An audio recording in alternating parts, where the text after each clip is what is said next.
Assalamualaikum Sobat Tani. Saya sudah di kebun lagi. Cuman ini bukan kebun yang berpasir kemarin ya. Ini lahan yang kemarin itu saya sisip di sawit yang sudah besar dan sawitnya udah pada mati. Saya lakukan penyuntikan racun Roundup dengan dosis 100.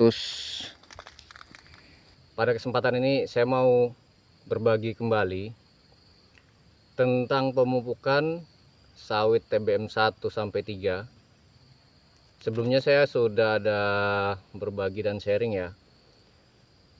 Sebelumnya sama pupuk, saya gunakan pupuk NPK 12-12-17 TE yang saya aplikasikan pada lahan berpasir waktu itu. Nah, kebetulan saat ini lahannya ini jenis tanahnya tidak berpasir, tanah liat.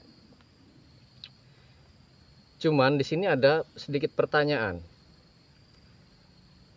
Kenapa kita, khususnya saya, kenapa menggunakan pupuk NPK 12-12-17 plus TE? Ditambah lagi mereknya Mahkota. Nah, saya akan beri sedikit alasan. Yang pertama, kenapa mengenai merek, kenapa Mahkota?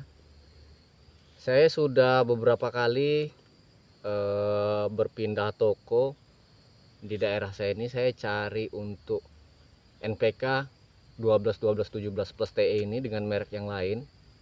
Itu saya nggak temuin ya. Saya nggak temuin. Ada beberapa yang katanya kosong, ada yang memang mereka tidak jual, katanya seperti itu. Jadi saya gunakan yang ada saja. Nah, kemudian alasan kedua kenapa saya gunakan NPK 12-12-17 plus TE ini, karena ibarat kata kalau manusia itu kalau bicara kebutuhan makanan, NPK ini udah bisa memenuhi syarat untuk sawit yang umur segini ya. Itu bisa memenuhi syarat makanan 4 sehat 5 sempurna. Karena kita bisa lihat sendiri kandungannya ada 12% nitrogen, 12% fosfat, 17% kalium, kemudian 2% magnesium, dan ada sedikit tambahan unsur boronnya sebagai penyempurna. Artinya 4 plus 1 kan gitu kan. Jadi menurut saya itu kebutuhan yang sudah sempurna. Hanya saja dengan pupuk ini tuh masih ada beberapa nutrisi yang perlu kita tambahkan, seperti magnesium dan unsur boronnya, karena terlalu terlalu sedikit ya kandungannya ya, seperti itu.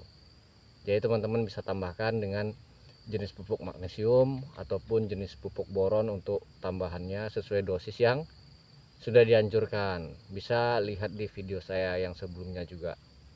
Kemudian alasan berikutnya apa? Alasan berikutnya menurut saya lebih hemat ya. Lebih hematnya seperti apa? Dengan kebutuhan nutrisi yang sudah terpenuhi, ya kan? Harganya tidak terlalu mahal menurut saya dibandingkan kita hanya menggunakan pupuk tunggal. Pupuk tunggal seumpama kita gunakan urea, harganya tidak jauh berbeda. Hanya saja kalau pupuk tunggal kita harus penuhi untuk jenis pupuk yang lainnya, menyesuaikan dengan nutrisinya.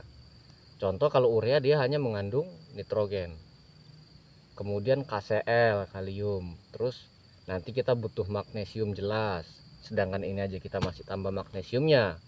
Terus apalagi pupuk fosfatnya, seperti itu. Jadi kalau dihitung-hitung ya jauh lebih mahal jadinya, pengerjaannya lagi butuh biaya. Kemudian kalau dengan pupuk ini, kalau teman-teman mau tambahkan pupuk tunggal sebenarnya nggak apa-apa ya, untuk menambahkan nutrisinya. Karena kita bandingkan kalau umpama dengan nitrogen yang ada di urea dan di pupuk NPK ini jumlahnya sangat jauh berbeda. Di sini hanya 12%, sementara urea itu mencapai 46% kalau nggak salah, seperti itu. Nah, sekarang kembali kepada kondisi lahan masing-masing. Kalau memang sawit di masing-masing tempat punya sobat itu memang memerlukan tambahan nitrogen, ya tambahkan saja pupuk tunggal. Misalkan pupuk kaliumnya kurang, tambahkan pupuk kalium. Tapi kalau memang kondisinya sudah cukup dengan pupuk ini, jadi kita nggak perlu tambahkan lagi, kecuali magnesiumnya. Magnesiumnya menurut saya sangat perlu. Seandainya kita gunakan pupuk tunggal juga itu sangat perlu. Baik itu juga boron juga perlu. Memang boron itu unsur mikro ya, unsur yang kecil yang dibutuhkan oleh tanaman, tapi kalau sudah mengalami defisiensi itu sangat buruk dampaknya.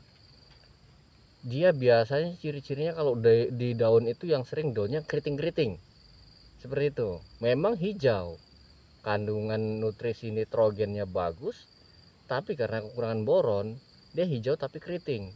Nah, itu biasanya kalau udah keriting, udah gitu daunnya juga nggak mau apa ya bahasanya, buka dia pelepahnya sehingga lurus-lurus. Nah, efeknya apa? Ke buah juga pasti kecil-kecil seperti itu.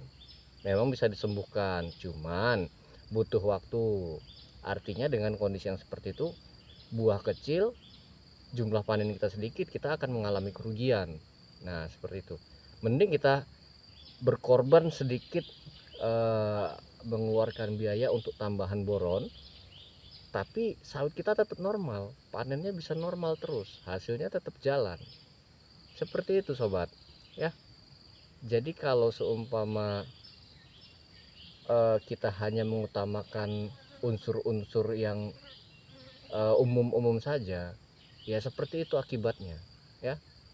Nanti kalau seumpama ada yang saya lihat kekurangan unsur boron, akan saya buatin videonya juga, dan untuk penanganannya akan saya buatkan. Kebetulan di lahan yang sekarang ini saya belum ada jumpa ya, kecuali kemarin di lahan yang berpasir, di kebun yang satunya itu ada, cuman saya lupa masukin ke dalam video, cuman ada di video durasi pendek, di video short. Nah, besok coba saya lihat perkembangannya dan saya bagi videonya, karena udah saya ini ya, udah saya kasih apa borat kemarin, cuman saya lupa videonya gitu. Cuman besok saya coba saya lihat perkembangannya dan saya update terus. Oke sobat, untuk pengaplikasiannya saya udah share sebelumnya, saya hanya berbagi kenapa alasannya saya menggunakan ini ya gitu ya sobat. Terima kasih sudah mengikuti saya. Jangan lupa dukung terus channel saya, like, subscribe, and share. Terima kasih. Assalamualaikum warahmatullahi wabarakatuh.